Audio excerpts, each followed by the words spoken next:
மாணவர்களுக்கு மாலை வணக்கம். வரலாற்று காவலன் சீரீஸில் இன்றைக்கி நம்ம 8th ஒரு எஜுகேஷன் சம்மந்தமான ஒரு பாடம் பார்க்க போகிறோம்.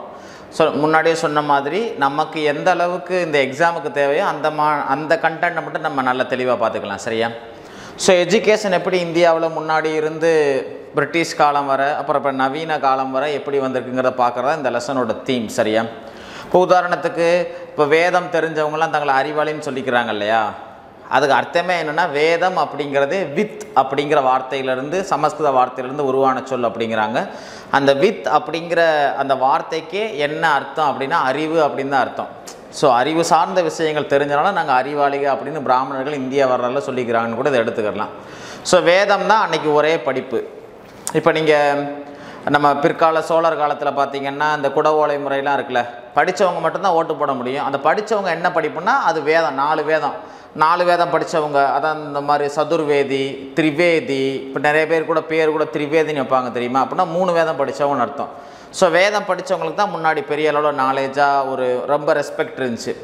அப்போ அடுத்து பார்த்திங்கன்னா இப்போ ஒரு பல்கலைக்கழகம் அந்த மாதிரி நம்ம பார்த்தோன்னு வச்சுக்கோங்களேன். இப்போ ஒரு காமனாக ஒரு ஜென்ரல் ஆடியன்ஸை கூப்பிட்டு இந்த மாதிரி உலகின் அல்லது இந்தியாவின் முதல் பல்கலைக்கழகம் என்ன அப்படின்னு கேட்டால் ஒரு ஆப்ஷனில் நாலந்தாங்கிற வார்த்தையை பார்த்தாலே அவங்க சொல்லிடுவாங்க நாலந்தா பல்கலைக்கழகம், அதானே ரொம்ப ஃபேமஸானன்னு சொல்லுவாங்க. சரியா?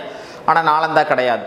நாலந்தாக்கு முன்னாடியே நம்ம சாணக்கியர் கூட என்ன பண்ணியிருப்பாங்க அப்படின்னா, அந்த தட்சசீலம் பல்கலைக்கழகத்தில் படித்த மாதிரியும் சில பேர் அவர் தட்சசீலம் பல்கலைக்கழகத்தில் படித்து பின்னாடி தட்சசீலம் பல்கலைக்கழகத்திலே பெரிய ஒரு பேராசிரியராக இருந்தார் அப்படின்னு சொல்லுவாங்க. இன்னும் சிலர் ஸ்கூல் புத்தகத்தில் போட்டிருக்காங்க, அர்த்த சாஸ்திரம் அப்படிங்கிற புகழ்பெற்ற சாணக்கியரோட புத்தகத்தை அவர் தொகுத்ததே தட்சசீலம் யூனிவர்சிட்டியில் தான். அப்போ இந்தியாவோட அல்லது உலகோட முதல் பல்கலைக்கழகம் என்ன அப்படின்னு கேட்டால் அது தட்சசீலம் பல்கலைக்கழகம். சரியா? 1980 அதை யுனெஸ்கோ ஹெரிட்டேஜ் சைடாக அறிவிக்கிறாங்க. அடுத்து அந்த தட்சசீலம் எங்கே இருக்குது அப்படின்னா இன்றைக்கி பாகிஸ்தானில் இருக்குது. சரியா? பாகிஸ்தானில் இருக்குது. Right, okay. இப்போ அதுவே அடுத்து நாலந்தாவை நம்ம எடுத்துக்கிட்டோம் அப்படின்னா நாலந்தா பல்கலைக்கழகம் அது கிட்டத்தட்ட ஒரு பெரிய ஒரு இம்பேக்டை இந்திய அளவில் ஏற்படுத்தினது. நாலந்தா அப்படின்னா பீகாரில் உள்ள அந்த நியர் கேபிட்டல் பாடலிபுத்திரம் பக்கத்தில் உள்ள ராஜகிருகத்தில் தான் அது முன்னாடி அதோட தலைநகரமாக இருக்கும். அந்த ராஜகிருகத்துக்கிட்ட தான் எது இருக்குது அப்படின்னா நம்ம நாலந்தா பல்கலைக்கழகம் இருக்குது. நாலந்தா பல்கலைக்கழகம்ன்றது பேர் கிடையாது, மகா விகார் தான் அதோட பேர். இந்த நாலந்தாங்கிற வார்த்தை என்ன அர்த்தம் அப்படின்னா வற்றாத அறிவை வழங்குபவள். சரியா?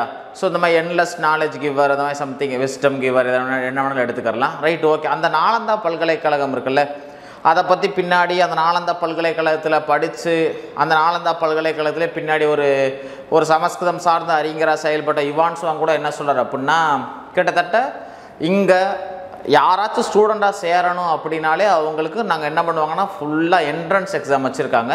அந்த என்ட்ரன்ஸ் எக்ஸாமில் யார் நல்லா ஸ்கோர் பண்ணுறாங்களோ அவங்களுக்கு அடுத்த ஸ்டேஜை இன்டர்வியூ வச்சுருக்காங்க. அந்த இன்டர்வியூவில் கிளியர் பண்ணுறவங்க தான் ஸ்டூடெண்ட்டாக சேர முடியும். அதான் கிட்டத்தட்ட ஒரு ஸ்காலர் கைண்ட் ஆஃப் பர்சன் தான் என்னவே ஆக முடியும்னா ஸ்டூடெண்ட்டாகவே சேர முடியும். அதனால தான் அங்கே படித்த ஆளுகள்லாம் பின்னாடி ரொம்ப முக்கியமான ஆளுகளாக மாறினாங்க. அந்த நாலந்தா பல்கலைக்கழகத்தை 2009 யுனெஸ்கோ தன்னோட ஹெரிட்டேஜ் சைடை அறிவிக்கிறாங்க. சரியா? தட்சசீலம் ஒரு சைடு, நாலந்தா ஒரு சைடு. அதுக்கப்புறம் அப்படியே பின்னாடி வந்தோம் அப்படின்னா நம்ம ஒரு இடைக்கால மெடேவல் பீரியடில் வந்தோம் அப்படின்னா முஸ்லீம்கள் காலத்தில் நம்ம நாட்டில் இந்தியாவில் எஜுகேஷன் எந்த மாதிரி இருந்துச்சுன்னா, எப்படி ஹிந்து மன்னர்கள் ஆட்சி பண்ணுற காலத்தில் ஒரு செலக்டிவ் பீப்புளுக்கு மட்டும் பிராமணர்கள், சத்திரியர்கள், இந்த அமைச்சர்கள், இராணுவ பொறுப்பில் உள்ளவங்க, மன்னர் குடும்பத்தை சார்ந்தவங்க மட்டும்தான் கல்வி கிடச்சிச்சோ, அதே மாதிரி தான் முஸ்லீம்கள் காலத்தில் முஸ்லீம் மன்னர் குடும்பங்கள், பிராமண குடும்பங்களுக்கு மட்டும்தான் கல்வி கிடச்சிச்சு. கல்வி அனைவருக்குமான கல்வியாக இருக்கவே இல்லை. கல்விங்கிறது பார்த்திங்கன்னா ஒரு சமண மதம், பௌத்த மதம் எங்கெல்லாம் ஒரு ஆர்கனைஸ்டாக இருக்கோ அங்கே தான் எல்லாருக்கும் கல்வி கிடச்சி. இப்போ உதாரணத்துக்கு நாலந்தா பல்கலைக்கழகம் கூட என்ன அப்படின்னா அது மகாயான பௌத்த பல்கலைக்கழகம். அதனால தான் அது படிப்பை என்கரேஜ் பண்ணிச்சு. மற்றபடி இஸ்லாமோ ஹிந்து மதமோ அனைவருக்குமான கல்வி இந்தியாவில். இப்போ உதாரணத்துக்கு இஸ்லாம் உலகம் முழுக்க அவங்க ஏரியாக்களில் எல்லாமே புகழ்பெற்ற யூனிவர்சிட்டி, அறிவியல் பூர்வமான கண்டுபிடிப்புகள் கண்டுபிடிச்சாங்க. ஆனால் இந்தியாவில் அவங்க வழக்கமான மித்த ஆளுக மாதிரி தான் இங்கே இருந்தாங்க. சரியா? இப்போ இங்கே 2 வகையான படிப்பு இருந்திருக்கும் முஸ்லீம் காலத்தில், மதரசா, மக்தப் அப்படின்னு. சரியா? மதரசானா ஆரம்ப கால கல்விகள். இன்றைக்கி கூட பள்ளிவாசலுக்கெல்லாம் பேர் மதரசான்னு தான் சொல்லுவாங்க. சரியா? அந்த மதரசாவை டெல்லியில் ஃபஸ்ட்டு ஒரு ஆரம்பித்து வச்சவங்கன்னா இல்துத்மிஷ். ஆனால் முஸ்லீம்களுக்கு ஒரு முக்கியமான விஷயம் தெரிஞ்சுக்கோங்க, அவங்க தான் அறிவியல் பூர்வமான வரலாறு எழுதுகிற விஷயத்தை நம்ம இந்தியாவில் அவங்க தான் அறிமுகப்படுத்துவாங்க. சரியா? Right, okay. அதுக்கப்புறம் ஸோ முஸ்லீம்கள் காலத்தை கொஞ்சம் தாண்டி வந்தோம் அப்படின்னா யூரோப்பியன்ஸ் வந்துடுறாங்க. யூரோப்பியர்களை முதல் முறையாக வந்தவங்க போர்ச்சுகீஸ்காரங்க. அதை நம்ம பார்த்தோம், வகுப்பாகவே பார்த்தோம். அந்த போர்ச்சுகீஸ்காரங்க தான் முதல் முறையாக சின்ன ரீதியான படிப்பு சார்ந்த விஷயங்கள் நமக்கு என்கரேஜ் பண்ணாங்க. அடுத்து நமக்கு ஃபேமஸாக யாரை நம்ம பார்க்கணுன்னா பிரிட்டிஷ்காரங்க நமக்கு பிரிட்டிஷ்காரங்க மட்டும் இல்லை, யூரோப்பியன்ஸ் எல்லாமே நமக்கு கல்வி கொடுத்தாங்க. அதுக்கான நோக்கம் என்னென்னா, அவங்க உருவாக்க நினச்ச அந்த முதலாளித்துவ சமூகத்துக்கு புரிகிற மாதிரி சொல்லணும்னா ஃபேக்ட்ரியை மையமாக வச்சுருக்கிற சமூகத்துக்கு லேபர்ஸ் நிறையா தேவைப்பட்டாங்க. அந்த லேபர்களுக்கு அடிப்படை கல்வி கொடுத்தாகணும். சரி, இப்போ ஒரு ஆனாவனா கூட தெரியாமல் ஒருத்தவங்க விவசாயி ஆக முடியும், ஆனால் ஆனாவனா தெரியாமல் ஃபேக்ட்ரியில் வேலை பார்க்க முடியாது. சரியா? ஸோ அப்போ அந்த முதலாளித்துவ ஸ்ட்ரக்சருக்கு கிராமத்தை விட்டு பிரித்து நகரங்களுக்கு வரணும் அப்படின்னா அந்த ஃபேக்ட்ரிக்கு ஏற்ற மாதிரி அவங்களுக்கு கல்வி கொடுக்கணும். ஒன்று. ரெண்டாவது, பிரிட்டிஷ்காரங்க கல்வி கொடுத்ததுக்கு காரணம் என்ன அப்படின்னா, அவங்க இந்தியாவில் மொத்த வருவாய் எவ்வளோன்னு தெரிஞ்சுக்க நினச்சாங்க. ஒரு துறைக்கு எவ்வளோ செலவாகுது, எவ்வளோ வசூலாகுது, எவ்வளோ பெண்டிங் வருது, எவ்வளோ அனுப்புகிறோம், எவ்வளோ பெறுறோம், எல்லாத்தையும் தெரிஞ்சுக்க நினச்சாங்க. அதனாலையும் அவங்க கல்வி கொடுத்தாங்க. சரி, இந்த 2 நோக்கங்களுக்காண்டி தான் பிரிட்டிஷ்காரன் நம்ம கல்வி கொடுத்தாங்களே ஒழிய அவங்க நம்மளை படிக்க வச்சு நம்மளை முன்னேற்றணும்னு நினச்ச ஏஞ்சல்ஸ்லாம் ஒன்றும் கிடையாது. சரியா? ஸோ எப்படியோ அவங்க இங்கிலாந்தில் இந்தியாக்காரங்களுக்கு அதிகமான கல்வி கொடுக்காதீங்கன்னு இங்கிலாந்தில் போராட்டம்லாம் நடந்திருக்கு. சரியா? எது எப்படியோ, ஆனால் சில கல்வி சார்ந்த விஷயங்கள் அவங்க கொடுத்தாங்க. அதுலேயும் குறிப்பாக ரொம்ப முக்கியமானதுன்னா, இந்த 1813 சேட்டர் ஆக்ட், பட்டய சட்டம் என்ன பண்ணுதுன்னா, கல்விக்கு 1 லட்ச ரூபா செலவு பண்ணணும்னு சொல்லுது. இதுதான் முதல் முறையாக ஆங்கிலேயர்கள் நமக்கு கல்விக்கு கொடுத்த ஒரு காசு ஃபண்டு ஒதுக்குனாங்க அப்படின்னா இந்த 1813 பட்டய சட்டம் தான். சரியா? அடுத்து அப்படியே பார்த்திங்கன்னா பின்னாடி என்ன ஆகுது அப்படின்னா, ஒரு கல்வி ரீதியாக ஆங்கில கல்வியின் மகாசாசனம், இந்தியாவில் கல்விக்கான மகாசாசனம், இந்த மேக்னா கார்ட்டான்னு சொல்லப்படுறது என்னென்னா 1854 சார்லஸ் வுட் கமிஷன். அந்த சார்லஸ் வுட் கமிஷன் என்ன சொல்லுதுன்னா, கிட்டத்தட்ட எல்லா நிலையிலையும் உள்ள மக்களுக்கு நம்ம என்ன கொடுக்கணும், கல்வி கொடுக்கணும்னு சொல்லுது. ஸோ 1854 வந்த சார்லஸ் வுட் கமிஷன் தான் முக்கியமான மாற்றம் ஒன்று பண்ணுது. 1857 சென்னை, கல்கத்தா, பம்பாய் 3 இடத்துலையுமே யூனிவர்சிட்டி அதனால தான் உருவாகுது. ரைட்டா? அடுத்து அனைவருக்குமே என்ன சொல்கிறேன்னு தொடக்கநிலை கல்வி கொடுக்கணும் அப்படின்னு ஹண்டர் கமிஷன் சொல்லுது. 1882 Hunter commission.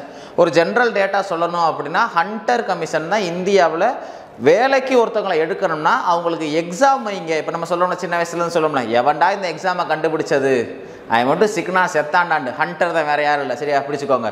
So 1882 Hunter commission எல்லாருக்கும் தொடக்க கல்வி கொடுக்கணும்னு அது சொல்லுது. சரியா? அப்படியே பின்னாடி நம்ம வந்தோம் அப்படின்னா 1835 இந்தியாவில் ரொம்ப முக்கியமான ஒன்று விஷயம், மெக்காலேயோட அந்த ஃபேமஸான கல்விக் கொள்கை வருது. மெக்காலே தான் இந்தியாவுக்கு கல்விக் கொள்கையை உருவாக்குனவர், மெக்காலே தான் இந்தியாவுக்கு இந்தியன் பீனல் கோடும் உருவாக்குனவர். சரியா? அந்த மெக்காலே 1835 உருவாக்கின கல்வியின் அடிப்படையில் நம்ம அனைவருக்கும் ஆங்கில கல்வி வருது. சரியா? அவர் சொன்ன டயலாக் ரொம்ப முக்கியமான 2 டயலாக்கு. ஒட்டு மொத்த இந்தியாவோட இலக்கியத்தையும் நம்ம யூரோப்பில் உள்ள ஒரு இங்கிலீஷ் புத்தகங்கள் நிறைஞ்சிருக்கிற லைப்ரரியில் ஒரு செல்ஃபுக்கு கம்பேர் பண்ணுறார். அந்த ஒரு செல்ஃபில் உள்ள புத்தகங்களோட நாலேஜும் ஒட்டுமொத்த இந்தியாவோட புத்தகங்களோட நாலேஜும் ஈக்குவல். அந்தளவு நம்மளை அவர் குறைச்ச சொல்கிறார். 1. 2வது, இந்தியாவில் என்ன சொல்கிறாங்க அப்படின்னா, அந்த ஆங்கில கல்வியை அறிமுகப்படுத்துறது மூலமாக அவங்க ரத்தத்தாலையும் சதையாலையும் இந்தியர்களாகவும் சிந்தனைகள் ஆங்கிலேயர்களாகவும் அவங்க மாறுவாங்க. அது நம்ம வேலை வாங்குறதுக்கு யூஸ்ஃபுல்லாக இருக்குன்னு அவர் சொன்னார். சரியா? இதெல்லாம் ஒரு எது வர அப்படின்னா பிரிட்டிஷ்காரங்க பீரியட் வர. இப்போ நம்ம ஆளுங்க என்னென்ன மாதிரிலாம் சிந்திச்சாங்க அப்படின்னு பார்த்தோம் அப்படின்னா, இப்போ உதாரணத்துக்கு என்ன சொல்லலாம், நம்மளோட ஃபேமஸான இப்போ இந்த 1964 கோத்தாரி கமிஷன் ரொம்ப முக்கியமானது. ஏன்னா அந்த கோத்தாரி கமிஷன் என்ன சொல்லுது அப்படின்னா, அதுதான் அனைவருக்கும் கட்டாய கல்வி கொடுக்கணும் அப்படின்னு சொல்லுது. அதை விட இந்த 10, 2, 3 10th வர, அப்புறம் 11th 12th 3 வருஷம் ஆர்ட்ஸ்க்கு அந்த காலேஜ் இருக்குல்ல, இந்த ஃபார்மெட் உருவாக்குனது கோத்தாரி கமிஷன். இந்த கோத்தாரி கமிஷன் நீங்களாம் மாணவர்கள் எல்லாருமே ரொம்ப தெரிஞ்சுக்கணும். அது ரொம்ப கோத்தாரி கமிஷனை இந்தியா நடைமுறைப்படுத்தலை. அதில் உள்ள அவ்வளோ பெனிஃபிட்ஸ் அவங்க என்ன பண்ணாங்கன்னா அவங்க சத்தப்பெல்லாம் அப்படி இது பண்ணிட்டாங்க. சரி, அடுத்து முதல் முறையாக ஒரு சுதந்திர இந்தியாவில் ஒரு முக்கியமான கல்விக் கொள்கைன்னா 68 உருவாக்குனாங்க. அடுத்து பார்த்திங்கன்னா அப்படியே 86 உருவாக்குனாங்க. அந்த 86 உருவாக்கின கல்விக் கொள்கை தான் என்ன சொல்லுதுன்னா, கிராமப்புறத்தில் உள்ள அனைவருக்கும் கல்வி கொடுத்து ஏற்றத்தாழ்வு இல்லாத கல்வி எல்லாருக்கும் கிடைக்கணும்னு சொல்லுது. கரும்பலகை திட்டம் அந்த 1986 தான் உருவாகுது. சரியா? ரைட்டு.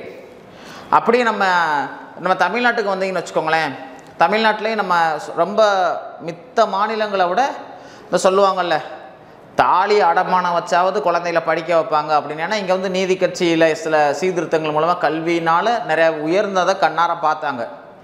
ஸோ அதன் அடிப்படையில் 1920 கிட்டத்தட்ட 1929 அண்ணாமலை யூனிவர்சிட்டி உருவாகுது. சரியா?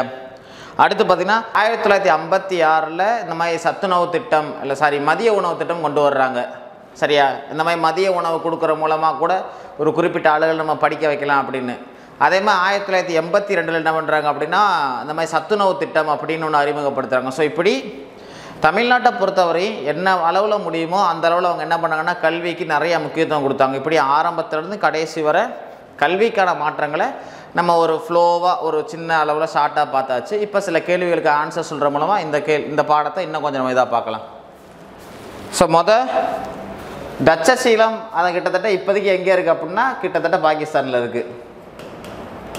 சரியா? சொன்ன மாதிரி பாரம்பரிய தலமாக 1980 இது வந்து உலகின் முதல் பல்கலைக்கழகம். இதை நம்ம சேர்த்துக்கலாம். சரியா? உலகின் முதல் பல்கலைக்கழகம் சொல்லப்படுது. அடுத்து பார்த்தீங்கன்னா இதை கண்டுபிடித்தவர் மீன்ஸ் என்னென்னா அந்த மூடி உள்ளே போனதை மண்ணுக்குள்ளே மூடினதை முத வெளியே எடுத்தவங்க யார் அப்படின்னா நம்ம சாரநாத் தூணை கண்டுபிடிச்சவங்க அவங்க தான். இந்தியாவோட முதல் அந்த தொல்லியல் துறைக்கு 1861 உருவாக்கப்பட்ட தொல்லியல் துறை ஆர்கியாலஜிக்கல் சர்வே ஆஃப் இந்தியாவோட முதல் ஒரு தலைவர் அவர் தான். அதே மாதிரி இதை கண்டுபிடிச்சது அவர் தான், அலெக்சாண்டர் கன்னிங்ஹாம். வேதம் அப்படின்னா வித் அப்படிங்கிற சொல்லிலிருந்து உருவானது அப்படின்னா அறிவு அப்படின்னு அர்த்தம். சரியா? நாலந்தா பல்கலைக்கழகம் தப்பு. இப்போ எங்கே இருக்குன்னா பீகாரில் பாட்னால. இதே அப்போ அது எங்கே இருந்துச்சுன்னா ராஜகிருகம் 2009 அறிவிக்கிறாங்க. நாலந்தா அப்படின்னா வற்றாத அறிவை வழங்குபவள் அர்த்தம். வற்றாத அறிவை வழங்குபவள் இந்த நாலந்தா பல்கலைக்கழகம். சரியா? Right, okay. அடுத்து மதரசா அப்படின்னாலும் அது அறிவு கொடுக்குற இடம் தான் அர்த்தம். முஸ்லீம்காரங்க 2 வகையான கல்வி இது பண்ணாங்க சொன்னல. மதரசா ஒன்று ஒரு பிரைமரியாக, அடுத்து செகண்டரியாக என்ன இருந்துச்சுன்னா மக்தப் இருந்துச்சு. முதல் நிறுவியவர் அப்படின்னா இல்துத்மிஷ். முதல் முறையாக டெல்லியில் மதரசா நிறுவியவர்னா இல்துத்மிஷ். சரியா? நவீன கல்வியை தொடங்கியன்னா யூரோப்பியர்கள் தான், யூரோப்பியன்ஸ். சரியா? மெக்காலே மினிட்ஸ் அப்படின்னு சொல்லுவாங்க. 1835 மெக்காலே மினிட்ஸ் அப்படிங்கிற கல்வி குறிப்புகள் அப்படிங்கிற புத்தகம் வெளியே வந்துச்சு. 2/2/1835 தான் மெக்காலேவோட அந்த கல்வி சட்டம் உருவானது. சரியா? அடுத்து சார்லஸ் உட் அறிக்கை 1854. ஞாபகம் வச்சுக்கோங்க, சார்லஸ் உட் அறிக்கை தான் என்ன சொல்லப்படுது, ஆங்கில கல்வியின் மகா சாசனம். சார்லஸ் உட் அறிக்கை தான் ஆங்கில கல்வி இந்தியாவில் கல்விக்கான மகாசாசனம் எதுனாலும் சார்லஸ் உட் டிஸ்பேட்ச் தான். சரியா? அதுதான் 1857 இந்த இது மூலமாக தான் சென்னை, கொல்கத்தா, பம்பாயில் யூனிவர்சிட்டி உருவாகுது. சரியா? ஹண்டர் கமிஷன் வந்து 1882. இதுதான் தொடக்க கல்வி, அனைவருக்குமான தொடக்க கல்வியை உறுதிப்படுத்து. சரியா? Right, okay. அதே மாதிரி காந்தியோட அந்த வார்த்தா கல்விக் கொள்கை அப்படிங்கிறது ரொம்ப முக்கியமானது. அது அகிம்சையின் அடிப்படையில் காந்தியோட கல்விக் கொள்கையாக இருக்கட்டும், காந்தியோட பொருளாதார கொள்கையாக இருக்கட்டும், அது ரொம்ப ஒரு மாதிரி பிற்போக்குத்தனமானதாக இருக்கும், அதில் எந்த டவுட்டும் இல்லை. ஸோ அந்த காந்தியோடான கொள்கை வந்து வார்த்தாங்கிறது அவர் ஆசிரமம் இருந்த இடம். சரியா? Right, okay. ஸோ அது வந்து அகிம்சை அடிப்படையாக வச்சுருந்தது. அடுத்து கோத்தாரி கல்விக்குழு 1964. இதன் மூலமாக தான் 10th வரை 1, 11th 12th 1, காலேஜ் 3 வருஷம் அது உறுதியாச்சு. அனைவருக்கும் கிட்டத்தட்ட கட்டாய கல்விக்கான விஷயம் இங்கே தான் ஃபவுண்டேஷன் வந்துச்சு. 1900 முதல் தேசிய கல்விகள்னா 68.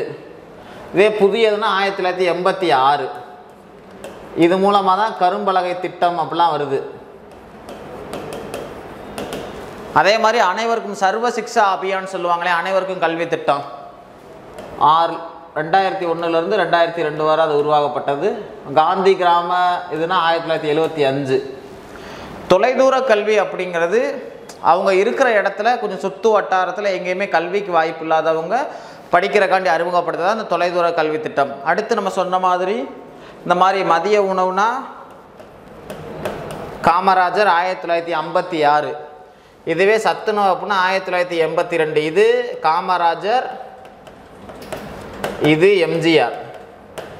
நம்ம தமிழ்நாட்டை பொறுத்தவரை கல்விக்கு எல்லா முதலமைச்சரும் ஏதோ ஒரு வகையில் முடிஞ்ச அளவுக்கு என்ன பண்ணிகிட்டே இருக்காங்க. இப்போ இதே மாதிரி கலைஞர்களும் என்ன பண்ணாங்கன்னா அந்த சாப்பாட்டில் முட்டையை கொண்டு வந்தது அவங்க. அடுத்து முதல் தலைமுறை பட்டதாரிகளுக்கு வந்து கல்வியில் ரொம்ப பெரிய ஒரு மிச்சப்படுத்தி கொடுத்தது. அப்புறம் மறுபடியும் டிஎம்கேல இப்போ ஸ்டாலின் அவங்க என்ன பண்ணாங்க அப்படின்னா முதல் தலைமுறைக்கு என்ன பண்ணுவாங்கன்னா அந்த முதல் நபருக்கு மட்டும்தான். இப்போ அந்த குடும்பத்தை சேர்ந்த எல்லாருக்குமே கூட அதில் பெனிஃபிட் அடைஞ்சிக்கலாம். சரியா? அடுத்து அண்ணாமலை பல்கலைக்கழகம் 1929. அதே மாதிரி கல்வி சார்ந்து பார்த்திங்கன்னா நம்ம 2ஆம் சரபோஜி மன்னனும் நிறைய விஷயங்கள் பண்ணியிருப்பாங்க. அந்த 2ஆம் சரபோஜி மன்னனோட கல்வியில் அவருக்கு ஒரு முன்னோடியாக திகழ்ந்தவர் யாருன்னா, அல்லது தன்னோட ஒரு குருவாக அவர் யாரை ஏற்றுக்கிட்டார்னா CS ஜான் அப்படிங்கிறவர் ஏற்றுக்கிட்டார். சரியா? இது உங்களுக்கு இந்த பர்டிகுலர் லெசனில் முக்கியமான டேட்டாக்களோட தொகுப்பாக இருந்திருக்கும் நம்புவோம். சரியா? அடுத்த ஒரு வாய்ப்பில் நம்ம சந்திக்கலாம். நன்றி.